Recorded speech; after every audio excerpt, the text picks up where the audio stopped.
नमस्ते, अभिवादन आपका इनोसेंट इन्वेस्टर के इस नए वीडियो में आपके लिए डिस्क्लेमर। कल की बाजार की बात करेंगे, कहाँ खुलेगी बाजार, किस तरफ मोमेंटम होने के चांसेस बन रहे हैं। सबसे पहले हम और देखेंगे डेटा एफआईआईज और डीआईआईज का। याद रखिएगा, डीआईआईज नेट बाइंग कर चुके हैं इस महीने में और कल की डेट में भी, यानी कि शुक्रवार को जब ट्रेडिंग हुई थी, मैं शुक्रवार की बात कर रहा हूँ, तो वहाँ पर उनके तरफ से खरीदारी आई है लगभग 1700 करोड़ की और लगभग 1300-1350 करोड़ के आसपास की बिकवाली हुई है एफआईआईज की तरफ से।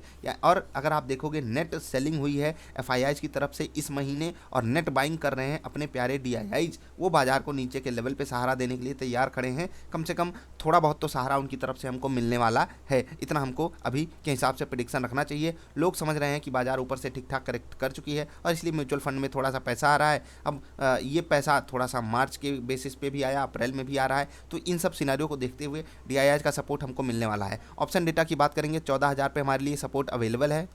और अगर हम टेक्निकली बात करें तो 14,200, 14,250 ये हमारे लिए टेक्निकल बेसिस पे सपोर्ट अवेलेबल है। अब जो एफआईआई और डीआईआई की सेलिंग और बाइंग का आंकड़ा है, इस पे हमको कितना भरोसा करना चाहिए। देखो, ग्लोबली जो मार्केट्स का सिनारियो है, आप देखिए अमेरिका में इकोनॉमिक डेटा कितना बेहतरीन आया, वहाँ पर टेक स्टॉक्स कितना बेहतरीन एक गिरावट दिखा करके वहाँ पर फिर से रिबाउंड हो रहा है। तो इंडिया में भी सेम सिनारियो चल सकता है, क्योंकि यहाँ पर अपना पैसा जो है वो थोड़ा सा कमज़ोर हुआ है। रुपये की बात कर रहा हूँ मैं, वो 75 के आसपास चला गया है, तो वो एक इन कंपनियों को चोट दे रहा है। आप देख लीजिए इन्फोसिस वगैरह, ये सब स्टॉक्स ऊपर से ठीक ठाक करेक्शन भी दिखा चुके हैं। हमारे सामने सिचुएशन ये है कि ग्लोबल मार्केट्स को देखकर हमें कमजोरी नहीं करनी, अपने यहाँ की सिचुएशन देखकर हमें कॉन्फिडेंस आ नहीं रहा है बाइंग का। तो इसका मतलब क्या है कि जो 14,000 पे सपोर्ट है, वो हमको भले बुक्स पे दिखाई दे रहा हो, चलो यहाँ पर सपोर्ट है ऑप्शन डेटा के हिसाब से टेक्निकली, लेकिन उसको टूटने में ज़रा सा भी समय नहीं लगेगा। अगर इंडिया की कंडीशन थोड़ी सी ख़राब हुई, किसी मंत्रालय से कोई बुरी खबर हमारे लिए आ गई, कुछ कुछ भी सिचुएशन हो सकती है, आउट ऑफ कंट्रोल हम चले जाएंगे,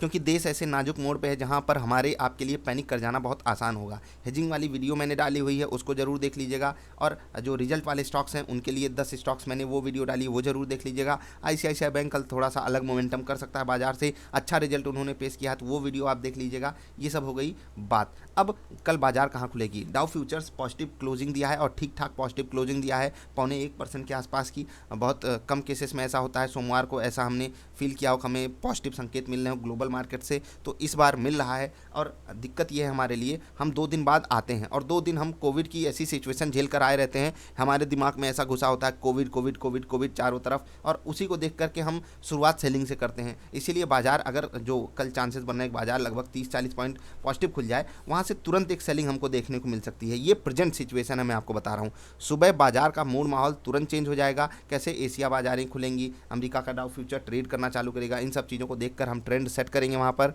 तो मैं आपसे रिक्वेस्ट करूंगा, इस डेटा को आप डबल चेक कर लीजिएगा, इस पे मत रहा कीजिए कि कल अभी के सिनारियो में ये बात मैं आपसे बता रहा हूँ।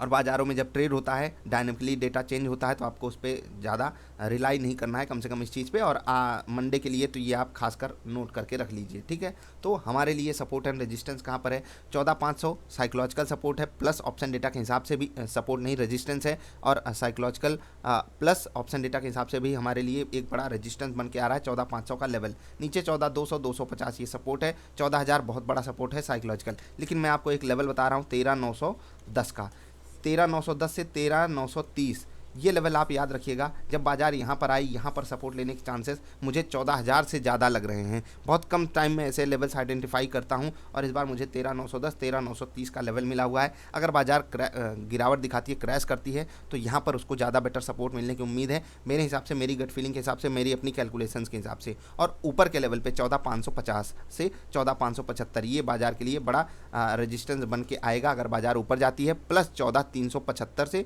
14,400 ये लेवल ऊपर के लेवल पे रेजिस्टेंस फेस करेगा। तो याद मैं लिख दे रहा हूँ, 14,375 ये लेवल, 14,575 ये लेवल, दो ऊपर के रेजिस्टेंस, नीचे बड़े बड़े सपोर्ट। ये टेक्निकली आपको 14,200, 250 सपोर्ट मिलेगा, और नॉर्मली सपोर्ट 14,000 मिलेगा। ये जो सपोर्ट एंड रेजिस्टेंस की बातें होती हैं, ये फ्यूचर्स में ट्रेड करने वाले लोगों के लिए होती हैं। निफ्ट ट्रेडर वालों, आपको थोड़ा सा स्टॉप लॉस एंड टारगेट को बड़ा रखना पड़ेगा, मतलब कि थोड़ा सा आप सिचुएशन ऐसे, अगर आप अभी 25-30 पॉइंट पे खेलते हो, तो आपको 35 से 45 पॉइंट के बीच में खेलना है, ठीक है। तो इस तरीके से आपको ट्रेड का सिनारियो बनाना है कल के लिए।